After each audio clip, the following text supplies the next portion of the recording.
सर्वप्रथम मैं माता जी से और श्री अरविंद से प्रार्थना करूंगा कि वो इस सत्र का संचालन करें, हमें आशीर्वाद दें, जिससे आज जो सत्य सावित्री से मैं आपके सामने रख रहा हूं, उनको हम आत्मसात कर सकें। जो विषय है वो इस प्रकार से है, उसमें मुख्य रूप से ये बातें सामने आएंगी। Word mystery, problem of the Mankind, limitation of science and mind and the solution, अर्थात जगत का रहस्य, मानव जाति की समस्या, विज्ञान और मन की सीमा और हमारी समस्या का समाधान। इस टॉक को मैंने 4 सेक्शंस में बांटा है। जो पहला सेक्शन है, जिसमें जो स्लाइड्स नंबर 5 से 17 तक, ये हम सावित्री के विषय में जानेंगे कि सावित्री क्या है, सावित्री की जो महानता है, उसका जो महत्व है, उसके विषय में हम जानेंगे। उसके बाद जो मनुष्य है उसके समक्ष समस्या क्या है, उस पर विचार करेंगे, विश्लेषण करेंगे। फिर उसके पश्चात मैं कुछ पंक्तियाँ सावित्री से लूँगा, उसके साथ साथ कुछ पंक्तियाँ गीता से, और हमारी जो समस्या है उसका समाधान है वो आपके सामने रखने का प्रयास करूँगा। और अंत में यदि समय रहा तो हम इसका जो सारांश है एक बार फिर ले लेंगे। सावित्री के विषय में मैं एक चीज़ कहना चाहूँगा।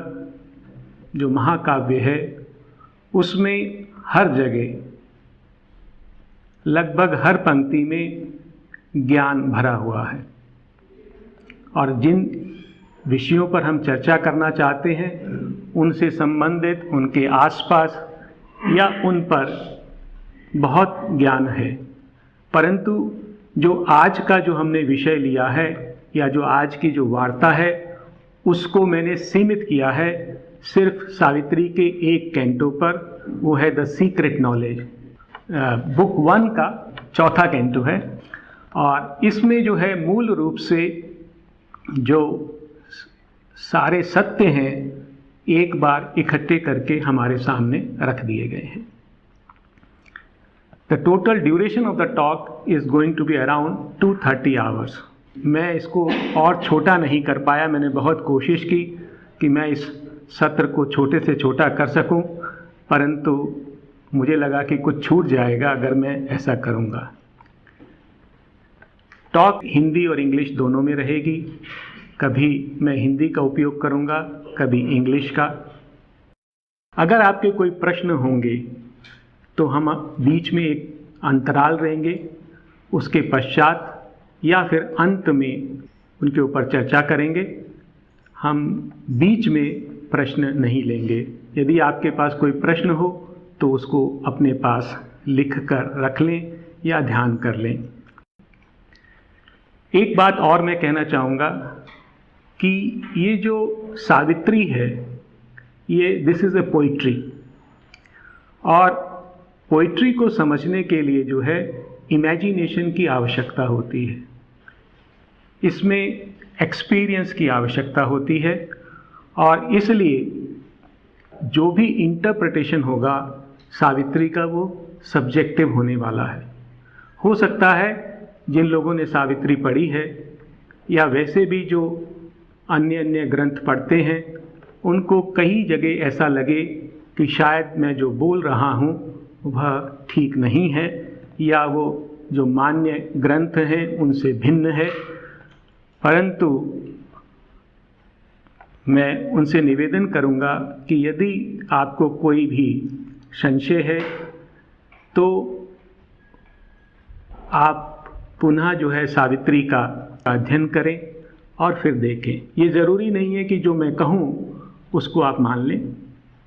मैंने जितना समझा है वो मैं आपके सामने रखूँगा, और यदि आपको लगता है कि इसमें कुछ शेष रह गया है तो आपसे निवेदन है कि आप इस पुस्तक को पढ़ें और अपने अंतर से उसको खोजें। और यही इसका बेसिक उद्देश्य है कि हम सावित्री को स्वयं समझें कि वो क्या है। एक बात और आपके सामने कि विज्ञान शब्द का मैं इसमें प्रयोग करूंगा, परंतु जो विज्ञान शब्द है वेदों में इसका अर्थ अलग है और जो प्रचलित भाषा में इसका जो अर्थ है वो बिल्कुल भिन्न है।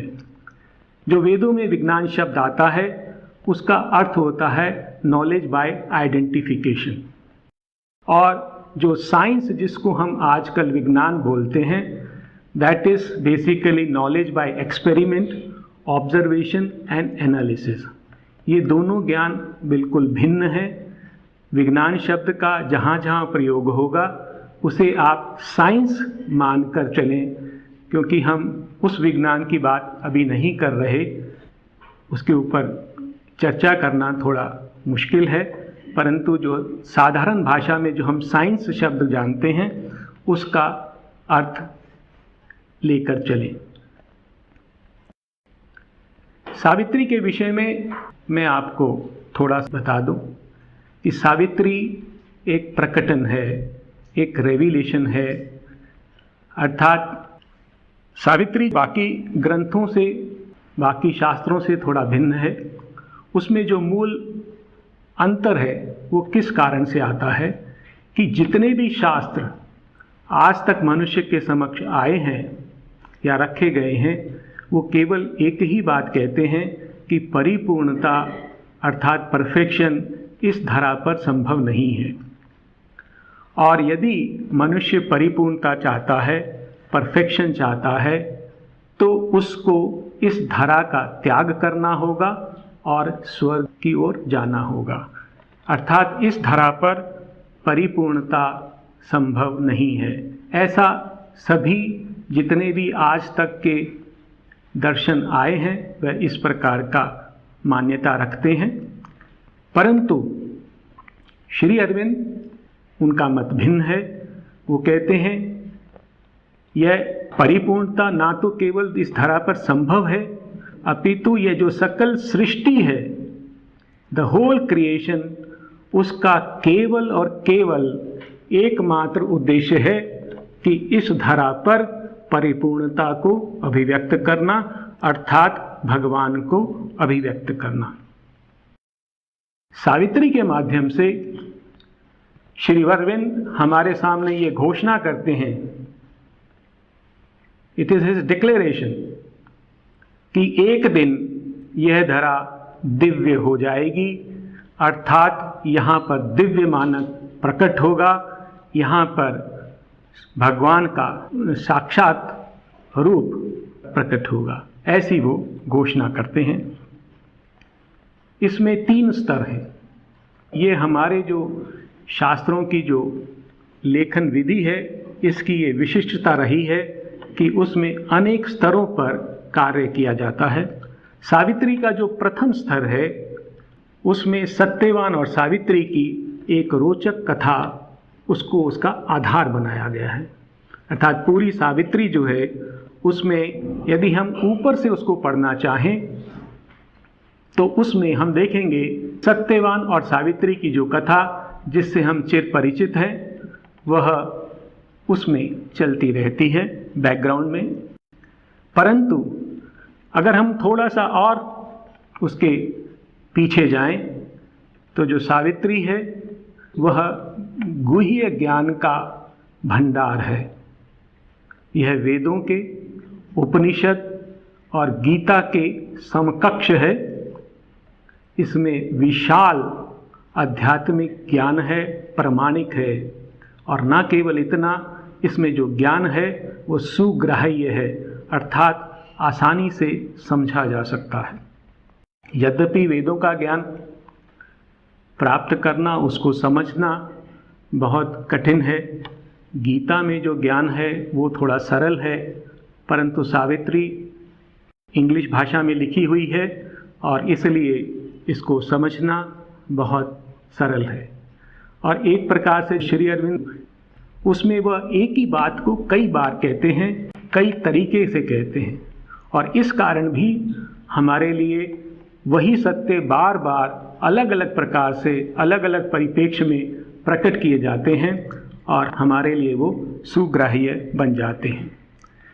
यह सावित्री का दूसरा स्तर है, लेकिन इसके पीछे एक और स्तर है कि सावित्री एक मंत्र है और मंत्र की एक विशेषता रहती है कि वह हमारे हृदय में जो स्थित चैत्य पुरुष है उसको संबोधित करता है, हमारी आत्मा को संबोधित करता है, उसको जागृत करता है, पोषित करता है और विकसित करता है।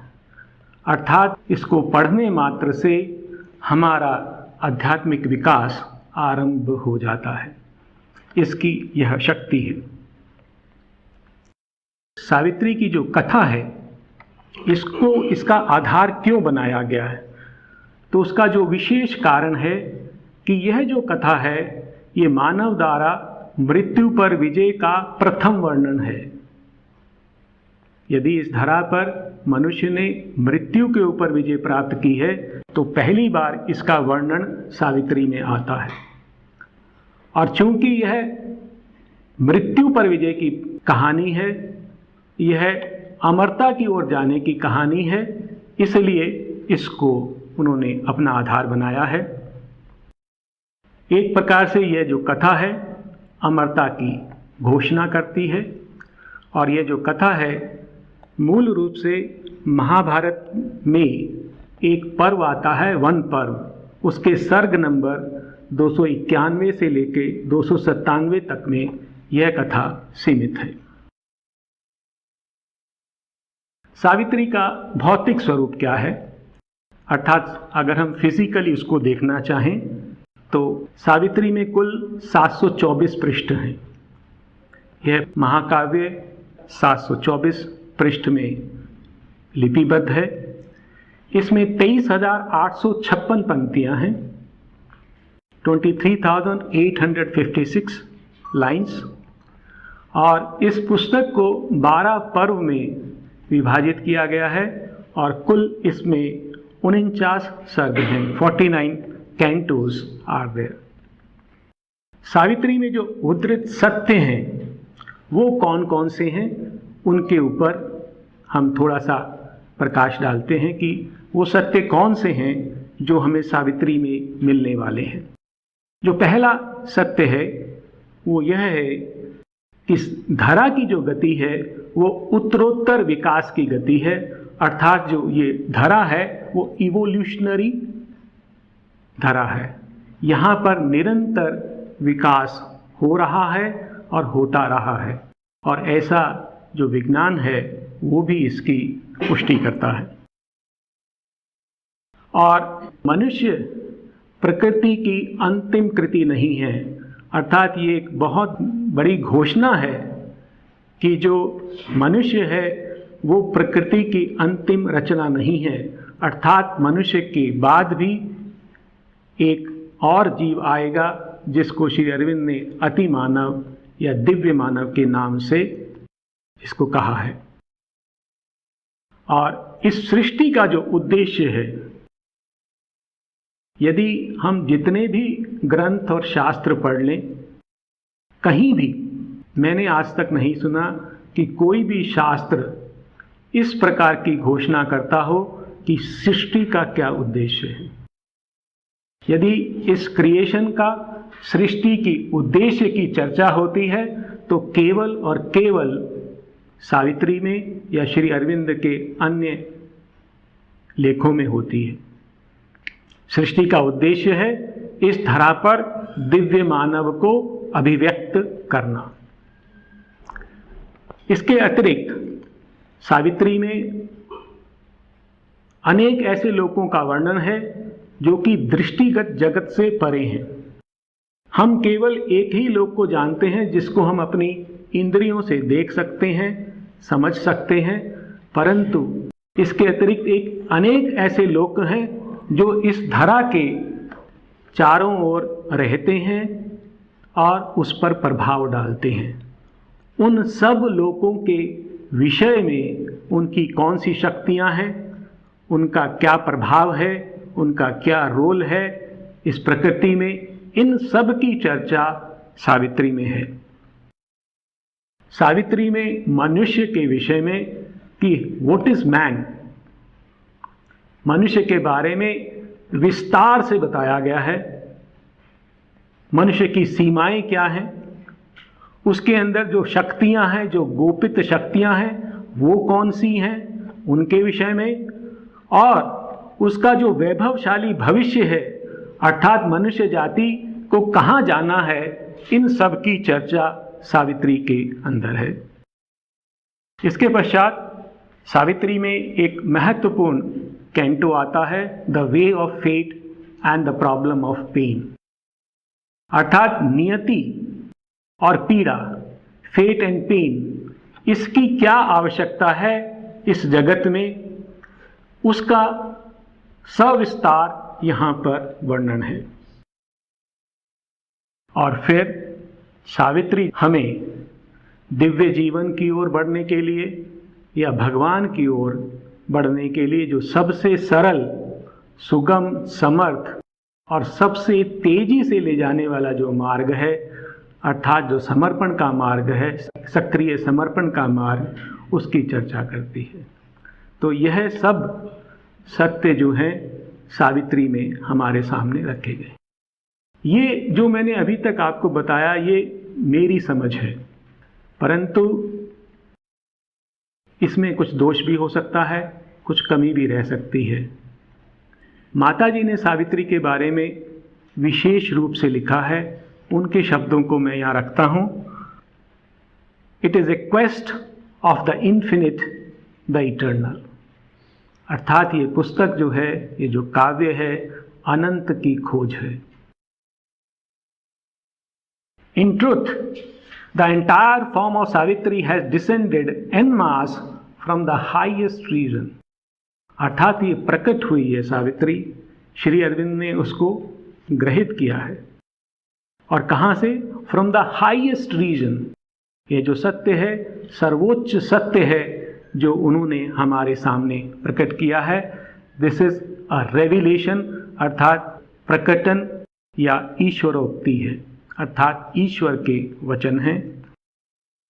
Each verse of Savitri is like a revealed mantra which surpasses all that man possesses by way of knowledge, अर्थात मनुष्य के पास जितना भी ज्ञान है उन सब से ऊपर यह सावित्री है, इसके मंत्र हैं। It is something immortal and eternal. There is nothing like it in the whole world. पूरे जगत में इसके समकक्ष कुछ भी नहीं है।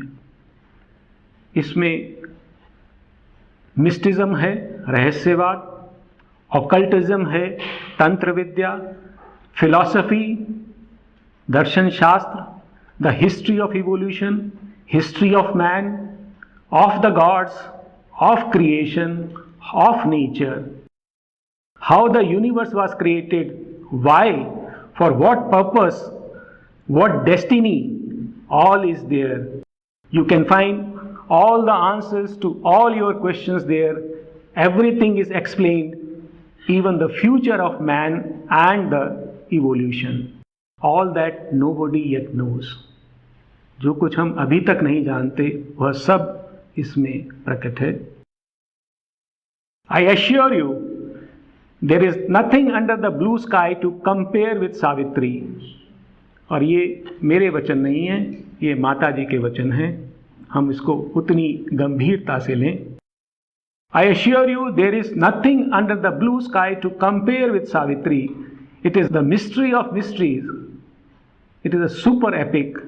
It is super literature, super poetry, super vision, super work. No, these human words are not adequate to describe Savitri. अर्थात ये इतनी उच्च कोटि की है कि इसकी व्याख्या भी नहीं की जा सकती, मनुष्य उसके बारे में कह भी नहीं सकता। और फिर to read Savitri is indeed to practise yoga, कि यदि हम सावित्री को पढ़ें तो यह एक योग का अनुसरण करने के समान है। और फिर देखिए इतनी सुंदर पंक्तियां, Savitri alone is sufficient to make you climb to the highest peaks for him who wishes to follow this path. It is a concrete help. और ये पंक्तियां, as thou the Lord himself were taking you by the hand and leading you to the destined goal. Savitri को पढ़ना अर्थात ऐसा है जैसे भगवान स्वयं आपका हाथ पकड़कर आपको आपके लक्ष्य की ओर ले जा रहे हों। यह है इसकी महानता है। Savitri is a Mantra of the transformation of the world. यह जो जगत का रूपांतर होना है उसका जो मंत्र है वो सावित्री है। It is the most beautiful thing he has left for man, the highest possible. इससे सुंदर और इससे उच्च कोटि का कुछ भी इस जगत में नहीं। ये माता के कुछ वचन, मैंने कुछ सेलेक्टेड उनके विचार सावित्री के विषय में रखे। अब हम आते हैं जो हमारा नेक्स्ट इशू है, प्रॉब्लम बिफोर द मैनकाइंड। मनुष्य के समक्ष समस्या क्या है? जो मनुष्य है वो एक इवोल्यूशनरी क्राइसिस से गुजर रहा है। जैसा मैंने पहले बताया कि यह प्रकृति जो है उत्तरोत्तर विकास इसकी नियति है, अर्थात यह उत्तरोत्तर विकास कर रही है। और उस विकास क्रम में हम कहीं जाकर अटक गए हैं। हम एक ऐसे चरण पर पहुंच गए हैं जहां से कुछ नया प्रकट होना है। अर्थात ये जो चरण है, मनुष्य का जो चरण है, उसके हम शिखर पर पहुंच गए हैं और अब हमारी जो नियति है वो हमें अगले चरण में जाना है। और चूंकि हम उसमें जा नहीं पा रहे, this is why it is a evolutionary crisis. अब मनुष्य की स्थिति क्या है? Man has mastered reason and touched the peak of mind. यदि हम आज मनुष्य की गतिविधियों को देखें तो मनुष्य ने तर्क बुद्धि है या जो रीजन है उस पर अपना आधिपत्य स्थापित कर लिया है। ही फ्रीली यूजेस रीजन। आज रीजन जो है, जो तर्क बुद्धि है, उसकी पकड़ में है और वो मन के शिखर पर पहुंच चुका है और इसीलिए ये क्राइसिस भी है। इस तर्क बुद्धि का प्रयोग करते हुए मनुष्य ने एक ऐसे जगत का निर्माण किया है, एक ऐसे समाज का निर्माण किया है which is a monstrous and complex system. एक विशाल और जटिल तंत्र की रचना की है। किस लिए? To satisfy his numerous needs and ever returning desires. हमारी इतनी अधिक आवश्यकताएं हो गई हैं और हमारी जो कामनाएं हैं जो कभी संतुष्ट नहीं होती, लौट लौट कर पुनः आती हैं। उन सब को संतुष्ट करने के लिए हमने एक बहुत ही जटिल सिस्टम अपना निर्माण कर लिया है और यह निर्माण हुआ है तर्क बुद्धि के आधार पर। Yet the unbridled hedonist development has failed to satisfy his being। परंतु फिर भी जो है, इतनी डेवलपमेंट के बाद भी, इतनी उन्नति के बाद भी मनुष्य संतुष्ट नहीं है, खुश नहीं है, प्रसन्न नहीं है। His needs have become finer। अगर हम इसको ध्यान से देखें, मनुष्य जो है पशुओं से उत्पन्न हुआ है और जैसे जैसे उसका विकास होता गया मनुष्य का, तो मनुष्य के मन पर जो प्राण की जो पकड़ है वो कम होती गई। जो पशु है वो मूलतः प्राण को इंडिकेट करता है, जो मनुष्य है वो मन को इंगित करता है।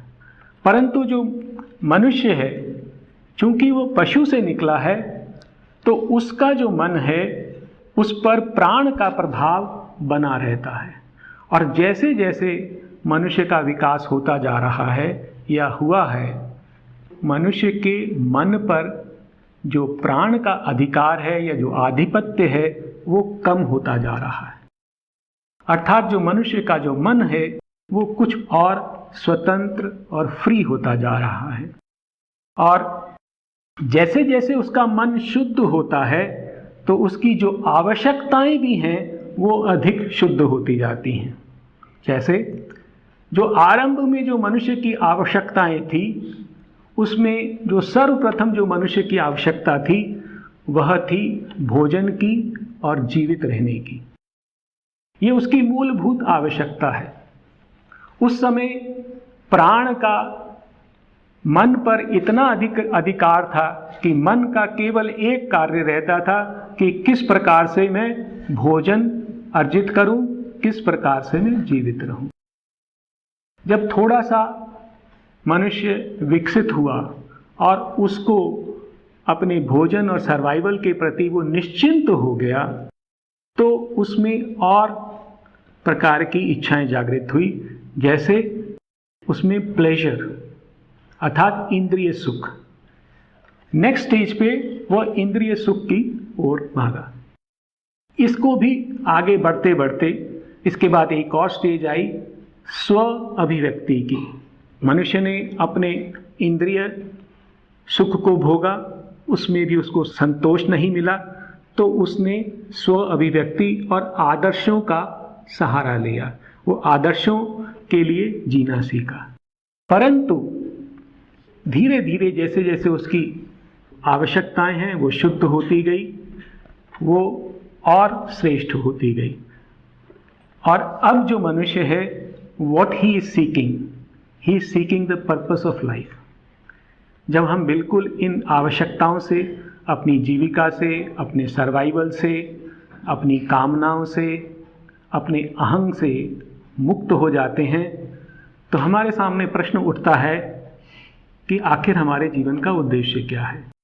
तो यह मूलभूत प्रश्न उसके सामने प्रकट हुआ। Reason that has helped him so far is no longer capable of taking him forward. इस सब प्रगति में जो मनुष्य का जो विकास हुआ है, उसमें तर्क बुद्धि ने, रीजन ने उसको अभी तक सहायता की, परंतु अब वह तर्क बुद्धि से आगे नहीं बढ़ पा रहा।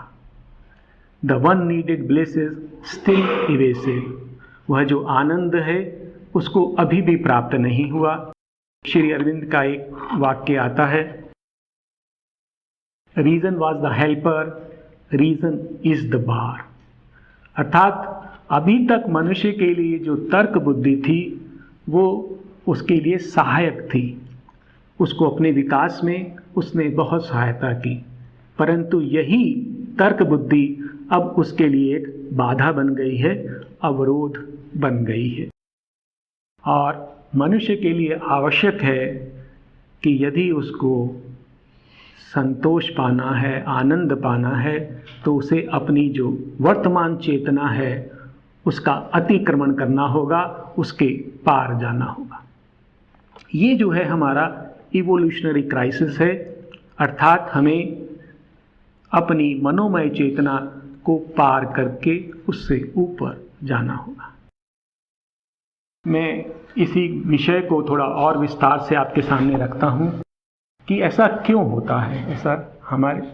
तो सबसे पहले इसको जानने के लिए हमें आवश्यक है कि हम ये जानें कि ये जगत किस प्रकार से बना हुआ है और हम कहाँ फंसे हुए हैं, where we are stuck up. तो जगत की जो संरचना है उसमें सबसे पहले जो हमारे सामने जो हमें जगत दिखाई देता है वह है दृष्टिगत जगत, जिसको हम इंद्रियों से जान सकते हैं। ये वो जगत है जिनको हम अपनी 5 इंद्रियों से देखते हैं, स्पर्श करते हैं, जानते हैं, महसूस करते हैं। परंतु जगत सिर्फ इतना नहीं है। हम देखेंगे कि इसके एक के बाद एक बहुत स्तर हैं। इसके बाद जो जगत आता है वो है अदृश्य जड़ जगत। ये वो जगत है जो हमें अपनी साधारण इंद्रियों से नहीं दिखाई देता, परंतु हमें इंद्रियों और उपकरणों की सहायता से दिखाई देता है। जैसे आप टेलीस्कोप का उदाहरण लीजिए। जब हमारे पास टेलीस्कोप होता है तो टेलीस्कोप के द्वारा हम वो तारे जो हमें साधारण आंखों से नहीं दिखाई देते उनको हम देख सकते हैं। जो हमें अभी तक दिखाई नहीं देता वो टेलीस्कोप से हमें दिखाई देने लगता है। शनि ग्रह के चारों ओर रिंग होते हैं जो हमें नेकेड आई से नहीं दिखाई देते। अर्थात ये जो अदृश्य जड़ जगत है ये इंद्रियों और उपकरणों की सहायता से हम इन्हें देख पाते हैं। इसी प्रकार से माइक्रोस्कोप है। माइक्रोस्कोप से आप कीटाणुओं को देख सकते हैं, कोशिकाओं को देख सकते हैं जो अभी तक हमें संभव नहीं था। इसी प्रकार से एक्सरे की मशीनें हैं जिससे हम मनुष्य के अंदर की संरचना देख सकते हैं जो हमें साधारण आंखों से नहीं देख सकते। तो ये दूसरे स्तर का जगत है जिसको अदृश्य जड़ जगत कहते हैं और ये इंद्रियों और उपकरणों की सहायता से देखा जाता है। परंतु जगत यहाँ खत्म नहीं हो जाता। इसके बाद एक और स्तर आता है। वो स्तर क्या है? जड़ नियमों से बंधी हुई शक्तियाँ, ग्रेविटेशन फोर्स है, इलेक्ट्रोमैग्नेटिक फोर्स है, अनेक अन्य शक्तियाँ हैं। ये शक्तियाँ ना तो आप आंखों से देख सकते हैं ना ही किसी उपकरण से देख सकते हैं। इनको देखने का तरीका क्या होता है? इनको हम साइंस से या विज्ञान से देखते हैं। किस प्रकार से? इसमें 3 साधनों की आवश्यकता होती है। पहली है इंद्रिय। यदि हम कोई भी प्रयोग कर रहे हैं, अवलोकन या विश्लेषण कर रहे हैं, एक्सपेरिमेंटेशन, ऑब्जर्वेशन या एनालिसिस हम कर रहे हैं तो हमें 3 चीज़ों की आवश्यकता होती है। पहली तो हमारी इंद्रियां, दूसरा उपकरण और तीसरी तर्क बुद्धि। अर्थात तर्क बुद्धि, इंद्रियां और उपकरण, इनकी सहायता से ही हम इन शक्तियों को जान सकते हैं। ये शक्तियां दिखाई नहीं देती, उपकरणों से भी ये दिखाई नहीं देती, इनका प्रभाव दिखाई देता है। और इनका जो प्रभाव है क्योंकि वो नियमित होता है, अर्थात जो ग्रेविटेशन फोर्स है वो हमेशा एक नियम को फॉलो करती है। हम तर्क बुद्धि से उस नियम को पकड़ लेते हैं और फिर हम उसका प्रयोग करते हैं। हमने गुरुत्वाकर्षण की शक्ति को नहीं देखा, उसका कारण नहीं जाना, केवल हमने उस नियम को पकड़ लिया अपनी तर्क बुद्धि से और हमने उसके बारे में जाना। और उसके पश्चात हम अनेक प्रकार के आविष्कार किए, एरोप्लेन बनाया, कंप्यूटर्स बनाए और इसी तरह से कई चीज़ों का निर्माण हुआ। ये सब जो निर्माण है ये हमारी साइंस की देन है, तर्क बुद्धि की देन है। परंतु देखिए कि अब इसके बाद क्या होता है। मन से परे भी कुछ शक्तियां होती हैं। अर्थात मैं उन शक्तियों की बात कर रहा हूं जो शक्तियां जड़ नियम से परे हैं, जो अपने आप में स्वतंत्र हैं। उन शक्तियों को हम कैसे जानेंगे? उनमें से कुछ शक्तियां ऐसी हैं, कर्म, नियति और देव, law of Karma, fate and gods. ये वो शक्तियां हैं जो कि स्वतंत्र हैं, किसी नियम में नहीं बंधती। और चूंकि ये नियम में नहीं बंधती इसलिए तर्क शक्ति से इन्हें जाना नहीं जा सकता। इनसे भी एक ऊपर शक्ति होती है, वो है दिव्य संकल्प, डिवाइन विल। इनको भी हम तर्क बुद्धि से नहीं जान सकते, क्योंकि ये जो शक्तियां हैं जड़ नियमों से परे हैं, स्वतंत्र हैं और ये अधिक शक्तिशाली हैं। इस जगत को ग्रेविटेशन फोर्स या इलेक्ट्रोमैग्नेटिक फोर्स नहीं चलाता। इसको चलाने वाली जो शक्तियां हैं वो नियति है, देव है, डिवाइन विल है, जिनको हम नहीं जानते। और इन शक्तियों को बुद्धि से अथवा रीजनिंग माइंड से या तार्किक मन से नहीं जाना जा सकता। और बुद्धि से इन्हें जानने के अलावा हमारे पास कोई साधन नहीं है। अथवा इन्हें जानने के लिए हमारे पास जो साधन है हम उससे अनभिज्ञ हैं। हमें पता ही नहीं कि इन शक्तियों को हम कैसे जानें, इनका व्यवहार क्या है, इनके नियम क्या है, ये किस प्रकार से कार्य करती हैं, ये हम नहीं जान सकते अपने मन से। और जब तक जगत में विद्यमान इन शक्तियों को हम नहीं जान लेते, तब तक हम इस जगत के रहस्य को नहीं समझ सकते। ये जगत क्या है, ये रहस्य हमें नहीं समझ में आएगा जब तक हम law of Karma, fate, divine will, gods इनको समझ पाएंगे। हमारी जो समस्या है उसका स्रोत क्या है? जो हमारी समस्या है वो ये है कि what is the purpose of life and how to be happy.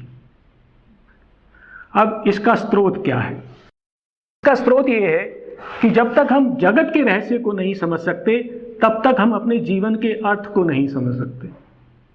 यदि हमें यही नहीं पता कि ये सृष्टि कहाँ जा रही है, ये जगत कहाँ जा रहा है, तो इसका कोई मतलब नहीं होता कि हमारे जीवन का उद्देश्य क्या है। हमारे जीवन की सार्थकता तभी है, उसका उद्देश्य तभी स्पष्ट होगा जब हमें ये पता चल जाए कि इस सृष्टि का उद्देश्य क्या है। और जब तक हम अपने जीवन के अर्थ को नहीं समझ पाते, तब तक हम कुछ भी पालें, हमारे पास कितना भी पैसा हो, कोई भी संसाधन हो, कितना भी समृद्धि हो, कोई भी पद हो, हमें स्थायी संतोष नहीं मिल सकता। ये हमारी स्थिति है। और इसको ना जान पाने का कारण क्या है? वो ये है कि विज्ञान की सीमाओं को जाने बिना हम विज्ञान को अपनी सभी समस्याओं का हल मान लेते हैं। हमारी एक प्रवृत्ति हो गई है, क्योंकि हमने बहुत समय से यह देखा है कि विज्ञान हमारी सभी समस्याओं का समाधान कर देता है, परंतु क्या ये हमारी सभी समस्याओं का समाधान करेगा? ऐसा अवश्य नहीं है। और हम उस आदत के कारण ये मान लेते हैं कि विज्ञान हमारी सभी समस्याओं का हल कर सकता है।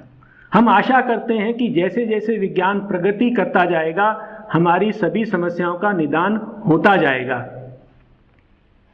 ये हम मान लेते हैं और संतुष्ट हो जाते हैं, परंतु हम भूल जाते हैं कि विज्ञान इन समस्याओं का समाधान करने में सक्षम नहीं है। अर्थात इन समस्याओं का समाधान विज्ञान से नहीं हो सकता। ये हमारा इस जगत के रहस्य को ना जान पाने का एक प्रमुख कारण है। दूसरा कारण ये है कि नियति, आत्मा और भगवान के अस्तित्व को ही हम नकार देते हैं। अब जब इनको हम जान नहीं पाते, जब नियति की जो कार्य विधि है, जो आत्मा है, उसकी प्रकृति को, उसकी इच्छा को, उसके संकल्प को, उसके कार्य करने की जो विधि है, जब हम उसको नहीं जान पाते तो हम क्या करते हैं? उसको नकार देते हैं, भगवान के अस्तित्व को नकार देते हैं। और अगर हम ऐसा करेंगे तो हमारी प्रॉब्लम तो इनकम्प्लीट हो गई। जिन शक्तियों का अस्तित्व है उनको अगर हम नहीं स्वीकारेंगे तो हम कभी भी इस समस्या का समाधान नहीं पा सकते। एक और हम कार्य करते हैं कि हम समस्या को भूल जाते हैं। हम क्या करते हैं? हम इस समस्या का समाधान किए बिना और जीवन का अर्थ जाने बिना, हमें नहीं पता इस जगत का रहस्य क्या है, हमें यह भी नहीं पता कि हमारे जीवन का उद्देश्य क्या है, और हम अपने जीवन के लिए एक उद्देश्य चुन लेते हैं। हमें यह नहीं पता कहाँ जाना है, लेकिन फिर भी हमने अपने लिए एक उद्देश्य चुन लिया है। और अधिकांशता यह जो उद्देश्य होता है हमारी कामनाओं पर आधारित होता है। जो चीज़ें हमें सुख देती हैं वो हमारा उद्देश्य बन जाता है, या ये उद्देश्य वही होता है जो चारों ओर उपस्थित व्यक्तियों का होता है।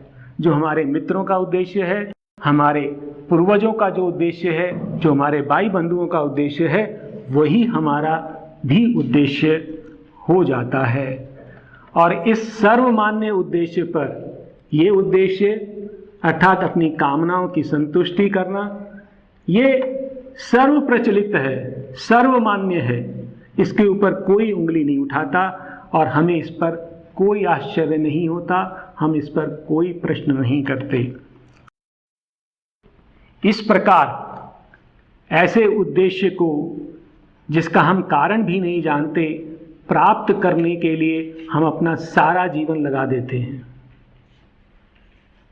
हमें नहीं जानते कि हमें कहाँ जाना है, परंतु हमारा पूरा जीवन एक ऐसे उद्देश्य को प्राप्त करने के लिए हम व्यय कर देते हैं जिसका हमें कारण नहीं पता है।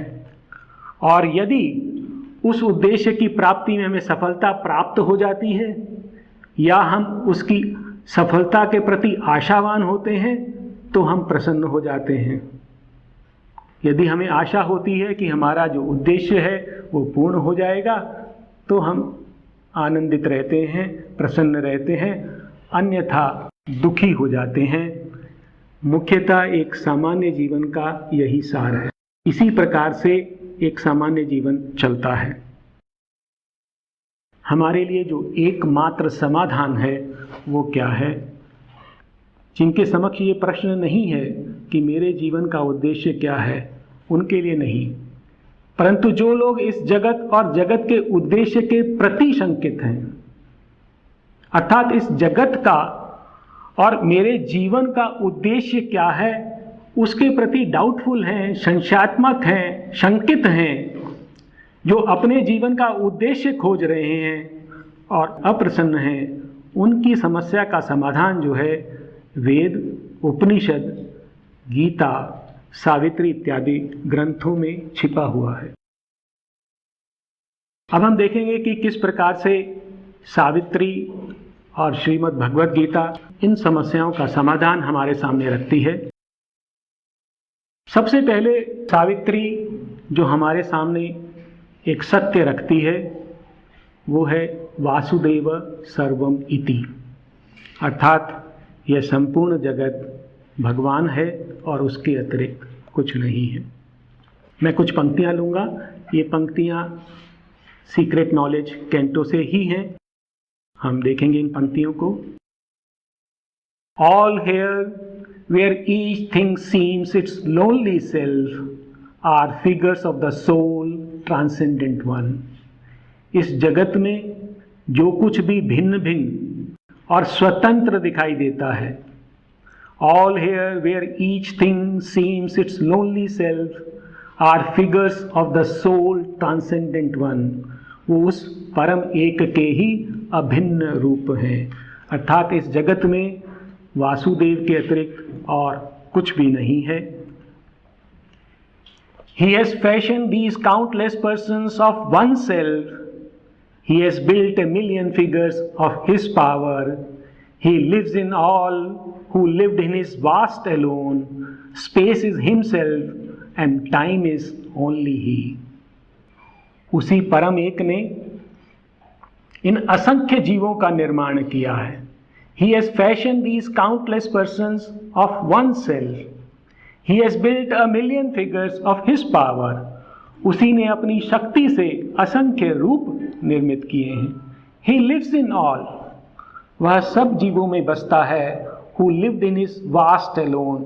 जो कभी अपने विस्तार में अकेला बसता था। Space is himself and time is only he। आकाश भी वही है और काल भी वही है।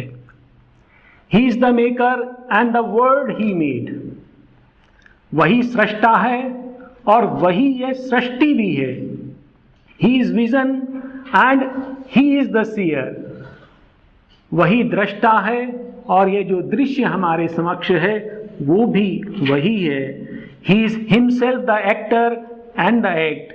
ये अभिनेता भी वही है और यह जो खेल चल रहा है, जो लीला चल रही है, वह भी वही है। He is himself the knower and the known। ज्ञाता भी वही है, जो जाना जाता है वो भी वही है। He is himself the dreamer and the dream। स्वप्न दृष्टा भी वही है और जो स्वप्न उसने लिया है वह भी वही है। और यह सत्य जो है केवल सावित्री में नहीं है, ये गीता में भी है। मतत परतरम नान्यत् किंचिद अस्ति धनंजय मयि सर्वम इदम प्रोतम सूत्रे मणिगणा इव। अर्थात हे अर्जुन, इस जगत में ऐसा कुछ भी नहीं है जो मुझसे परे है। गीता भी यही बात कहती है। मतत परतरम नान्यत् किंचिद अस्ति धनंजय मयि सर्वम इदम प्रोतम। यहाँ जो कुछ भी है वो मेरे अंदर पिरोया हुआ है। कैसे? सूत्रे मणिगणा इव, जैसे एक सूत्र में मोती पड़े हुए हों। एक और श्लोक है गीता का, बहुनाम जन्मनामन्ते ज्ञानवान मां प्रपद्यते वासुदेव सर्वम इति स महात्मा सुदुर्लभ। अर्थात बहुत जन्मों के पश्चात ज्ञानवान मनुष्य मुझे प्राप्त करते हैं, और जो यह जानता है वासुदेव सर्वमिति कि यह सब वासुदेव ही है, वह महात्मा अति दुर्लभ है। यह पहला सत्य है, मैंने आपके समक्ष रखा। दूसरा सत्य, इस जगत की रचना हेतु जो परम एक है, पुरुष और प्रकृति में, वो स्वयं विभक्त हो गया है। The first the God himself became two, एक पुरुष और प्रकृति के रूप में इस जगत की रचना के लिए। और ये देखिए, ये कहते हैं कि जो पुरुष और प्रकृति है वो एक ही सत्ता के दो छोर हैं, और सृष्टि की प्रत्येक रचना में ये दोनों सदा साथ साथ रहते हैं। पुरुष और प्रकृति हर तत्व में विद्यमान है। There are two who are one and play in many words. There are two who are one and play in many words. In knowledge and ignorance they have spoken and met. And light and darkness are their eyes interchange. Our pleasure and pain are their wrestle and embrace. हमारे जो आनंद है, हमारी जो पीड़ा है, वो और कुछ नहीं, उन दोनों का द्वंद्व है या आलिंगन है। Our pleasure and pain are their wrestle and embrace. Our deeds, our hopes are intimate to their tale. They are married secretly in our thought and life. हमारे जीवन में, हमारे विचारों में वो दोनों सदा उपस्थित रहते हैं। This whole wide world is only he and she. इस संपूर्ण जगत में केवल पुरुष और प्रकृति ही हैं। This whole wide world is only he and she. This is the knot that ties together the stars. यही वो संबंध है पुरुष और प्रकृति का जो तारों को एक दूसरे से बांधता है। The two who are one are the secret of all power. वे जो एक हैं सकल शक्ति का रहस्य हैं। The two who are one are the might and right in things. वे जो एक हैं सभी तत्वों में निहित हैं, शक्ति और सत्य के रूप में। एक और सत्य आता है कि यह जो जगत हमें जैसा दिखाई देता है वैसा नहीं है। यह जगत कैसा है? एक स्वांग के रूप में है, मास्करेड, अर्थात एक ऐसा खेल जिसमें सभी ने अपने ऊपर मुखौटा पहन रखा है, अर्थात कौन क्या है वो उसके चेहरे के पीछे छिपा हुआ है। The universe is an endless masquerade, for nothing here is utterly what it seems. तो यहाँ पर जो कुछ भी दिखाई देता है वह जैसा दिखाई देता है वैसा नहीं है।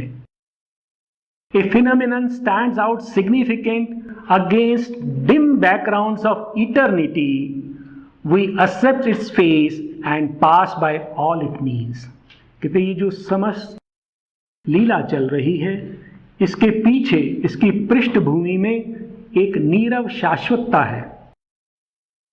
A phenomenon stands out significant against dim backgrounds of eternity. यह जो खेल चल रहा है, जो लीला चल रही है, उसके पीछे एक शाश्वत नीरवता विद्यमान है। We accept its face and pass by all it mean. और हम क्या करते हैं, केवल उसका बाह्य रूप देखते हैं, उसका एक पक्ष देखते हैं और उसका जो गुह्य अर्थ है वो भूल जाते हैं, चूक जाते हैं। A part is seen, we take it for the whole.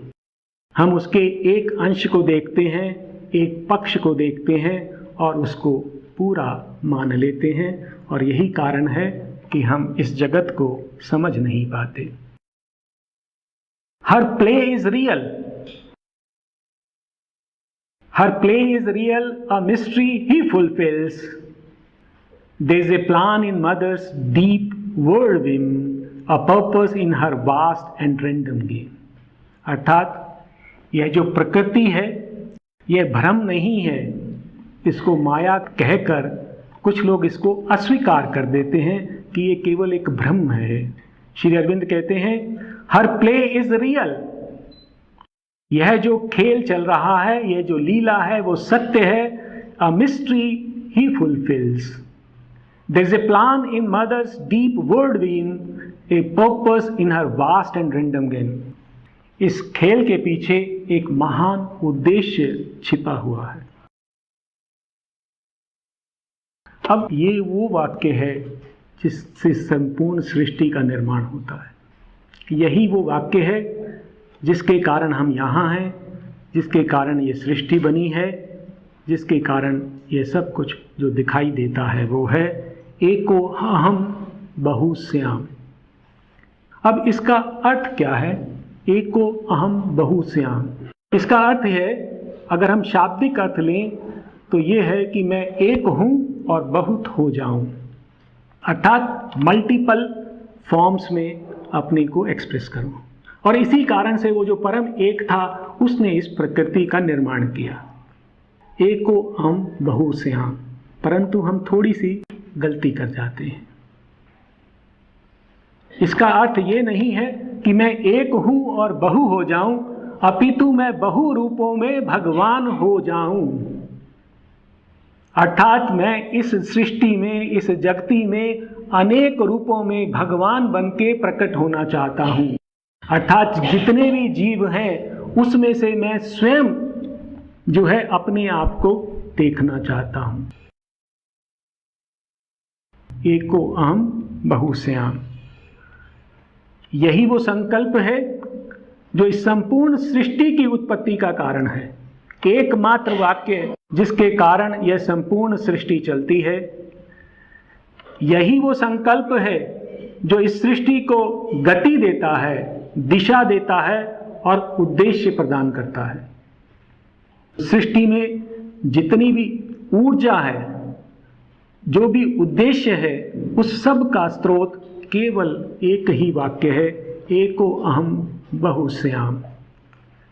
साधारणतः जो ज्ञान प्रचलित है उसमें हमारे मन में ये भ्रम रहता है कि जो आसुरी शक्तियां हैं वो भगवान के विरोध में कार्य करती हैं, परंतु श्री अरविंद कहते हैं ऐसा नहीं है। इस जगत में जितनी भी शक्तियां हैं, दैवी अथवा आसुरी, वे सभी केवल और केवल इस एकमात्र संकल्प को पूरा करने के लिए कार्य करती हैं। और इसलिए मनुष्य के जीवन का भी केवल और केवल एक ही उद्देश्य है कि भगवान के इस संकल्प को सिद्ध करना।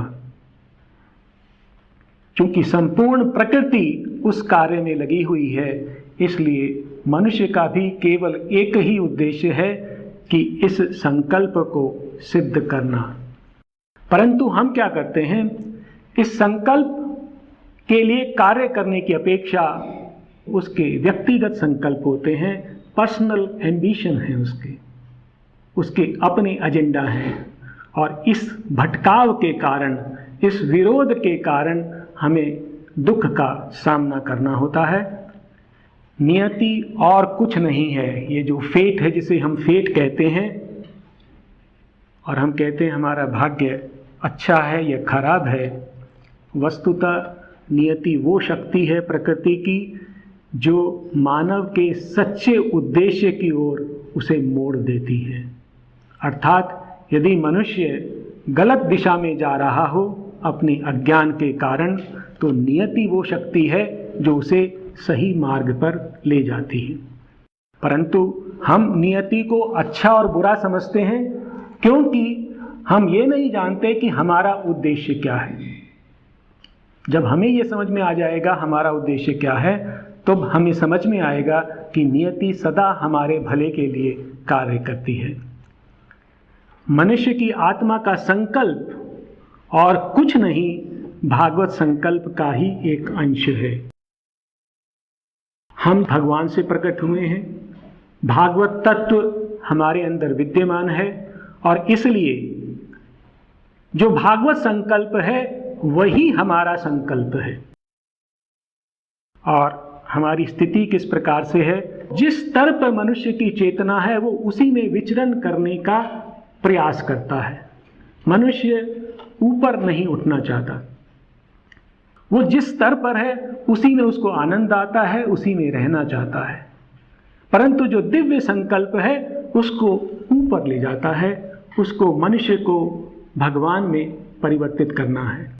और ये जो परस्पर विरोध है, जो डिवाइन विल है, जो भागवत संकल्प है, जो हमें ऊपर की ओर ले जा रहा है, और जो हमारा व्यक्तिगत संकल्प कि हम सिर्फ अपने स्तर पर रहना चाहते हैं, इस विरोध के कारण हमारे जीवन में दुख आते हैं और वो हमें मजबूर करते हैं कि हम अपनी वर्तमान स्थिति से हटकर ऊपर उठकर भगवान की ओर विकसित हों।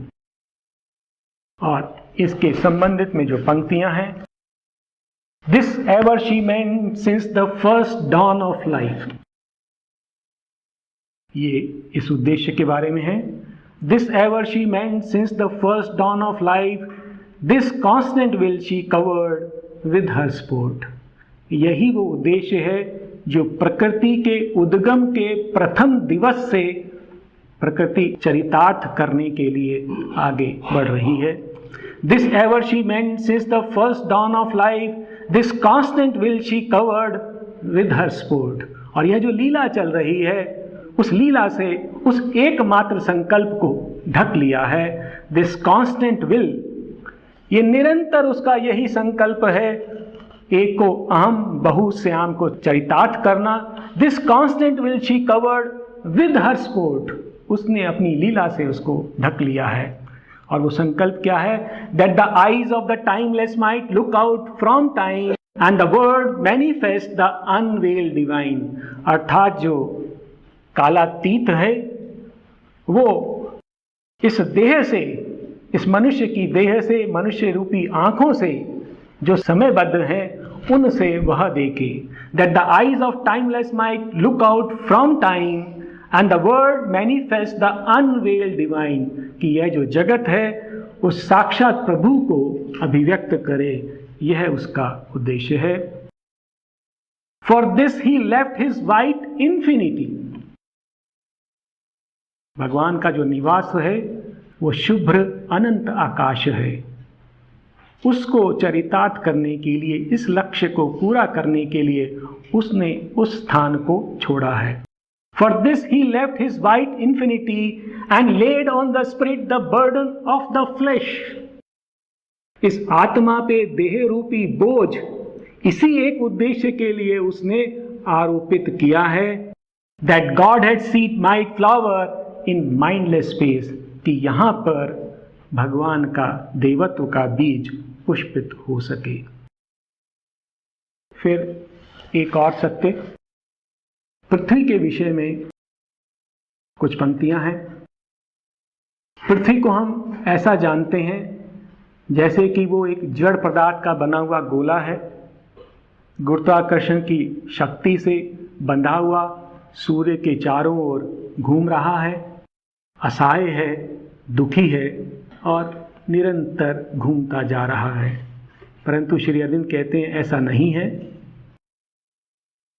पृथ्वी एक माता है, देवी है, शक्ति है, और वह शक्ति, वह देवी, वह माता प्रभु के इस महान संकल्प को सिद्ध करने के लिए ही कार्य कर रही है। जैसा मैंने पहले कहा था, इस धरा पर, इस सृष्टि में ऐसी कोई भी शक्ति नहीं है, दैवी अथवा आसुरी, जो इस संकल्प के विरुद्ध कार्य करती हो। इसी प्रकार से जो पृथ्वी भी है, वो भी उस भागवत संकल्प के लिए कार्य करती है। किस प्रकार से? A light grows in her, she assumes a voice. A light grows in her, she assumes a voice. Her state she learns to read, and the act she has done. But the one needed truth eludes her grasp, herself and all of which she is the sign. अर्थात बहुत सुंदर पंक्तियां हैं। She assumes a voice. प्रकृति में सबसे पहले वनस्पति का उद्गम हुआ था। वहां पर कोई वाणी नहीं थी। विकास होने के पश्चात पशु और पक्षी उत्पन्न हुए और पृथ्वी बोलने लगी। A light grows in her, she assumes a voice. उसने वाणी प्राप्त की। किस रूप में? पशु पक्षियों के रूप में, मनुष्य के रूप में। Her state she learns to read, and the act she has done. और मनुष्य ने उसके ऊपर ऑब्जर्वेशन, अवलोकन आरंभ किया, विश्लेषण आरंभ किया। मनुष्य क्या कर रहा है? प्रकृति को समझने का प्रयास कर रहा है। प्रकृति मनुष्य के रूप में अपने को समझने का प्रयास कर रही है। Her state she learns to read, and the act she has done. मानव के रूप में वह अपने कार्यों का अवलोकन और विश्लेषण करती है। But the one needed truth eludes her grasp. परंतु एक सत्य है जो अभी भी उसकी पकड़ से दूर है। Herself and all of which she is the sign. वो उसका अंतरंतम सत्य है, वो उसका मूल सत्य है जो अभी भी उसकी पकड़ से दूर है। वो क्या है? वो क्या पाना चाहती है? प्रकृति किस लिए कार्य कर रही है? वह एक अति मानव की खोज कर रही है। सुपरमैन या दिव्य मानव की खोज कर रही है। वो क्या खोज कर रही है? A mind unvisited by illusions gleams. ऐसा मन जो भ्रम से मुक्त हो। वो किसका होगा? दिव्य मानव का।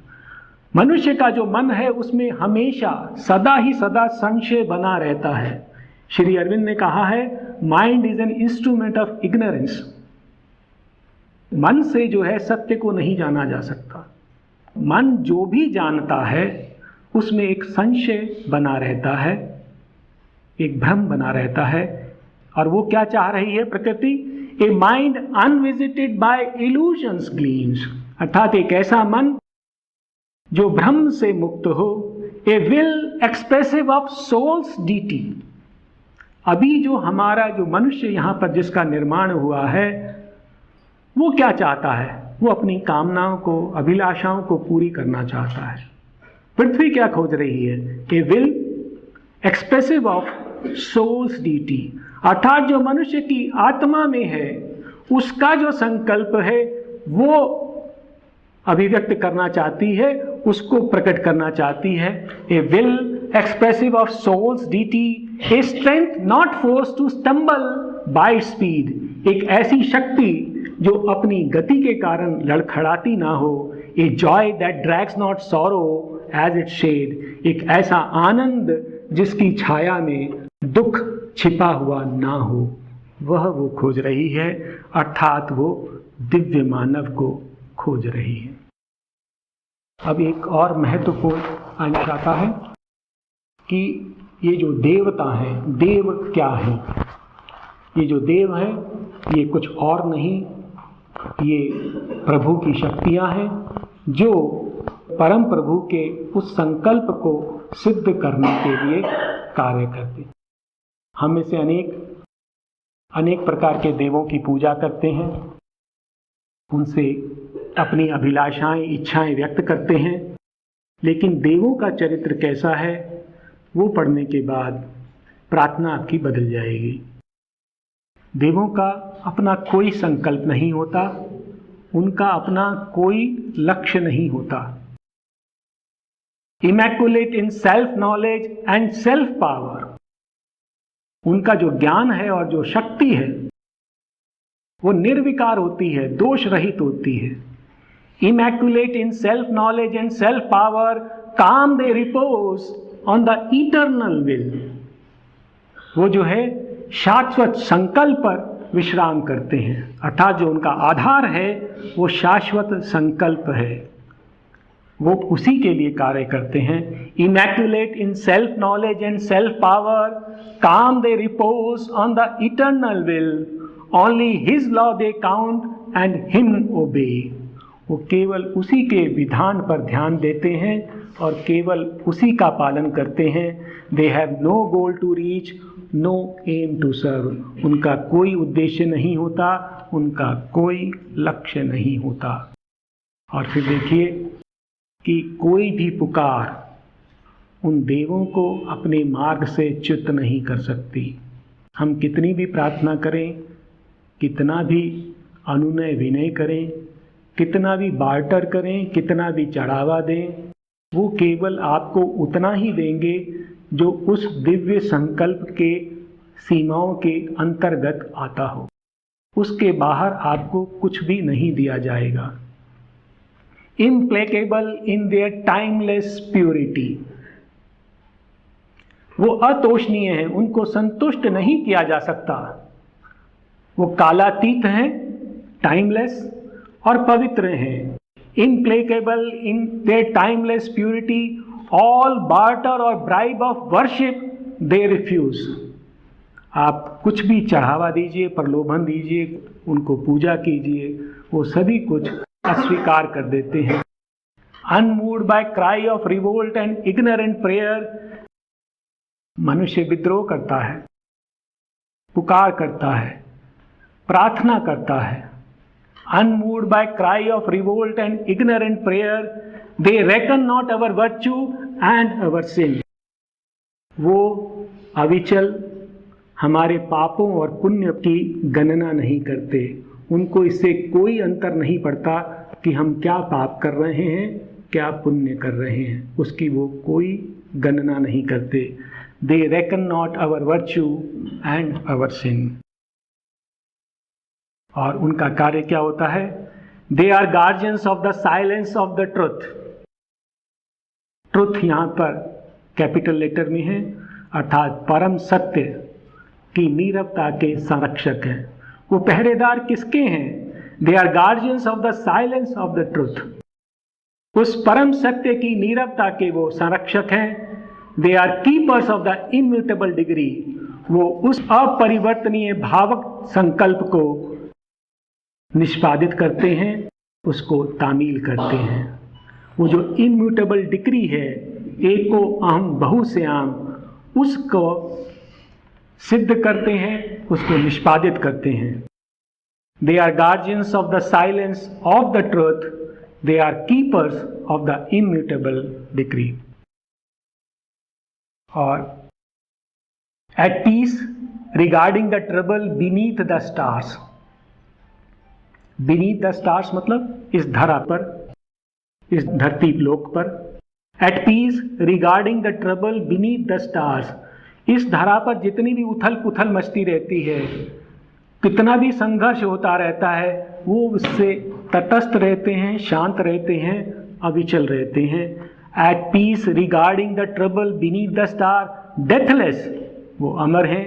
Watching the works of death and chance, वो मृत्यु और दैव योग के कार्य को देखते रहते हैं। इमोबाइल सीइंग द मिलेनियम पास, वो अचल रहते हैं। सीइंग द मिलेनियम पास, ये जो युग के बाद युग चलते जाते हैं, उसको वह बिल्कुल शांत अविचल देखते रहते हैं। Untouched while the long map of fate unrolls, they look on our struggle with impartial eyes. जो नियति है वो चलती रहती है, बढ़ती रहती है, उससे वो अनछुए रहते हैं। वो हमारे संघर्ष को निष्पक्ष आँखों से देखते रहते हैं। And yet without them Cosmos could not be, और उनके बिना इस जगत की निर्मिति नहीं हो सकती। मनुष्य की वर्तमान स्थिति क्या है? जो दो मुख्य बातें कही हैं यहाँ पे कि मनुष्य जो है अपनी अमरता के प्रति और अपने महान भविष्य के प्रति अनभिज्ञ है। अर्थात उसे यह नहीं पता कि he is immortal and he has a very glorious future. पंक्ति देखिए, a death bound littleness is not all we are, immortal our forgotten vastnesses await discovery in our summit self. अर्थात मनुष्य जो है मृत्यु से बाधित, मृत्यु को विवश एक लघुता मात्र नहीं है। A death bound littleness is not all we are, immortal our forgotten vastnesses. अर्थात हमारे जो विस्तार हैं वो अमर हैं, परंतु हम उन्हें भूल गए हैं। Immortal our forgotten vastnesses await discovery in our summit self, और वो इस प्रतीक्षा में है कि जब हम अपने शिखरों पर पहुँचें तो उस अमरता को हम प्राप्त करें। अर्थात वो अपेक्षा करते हैं हमसे कि हम अपनी जो चेतना है उसके शिखर पर पहुँचें और जो हमारी अमरता है हम उसको प्राप्त करें। A death-bound littleness is not all we are, immortal our forgotten vastnesses await discovery in our summit self. He is ignorant of the meaning of his life. मनुष्य जो है उसको ये नहीं पता है कि उसके जीवन का उद्देश्य क्या है।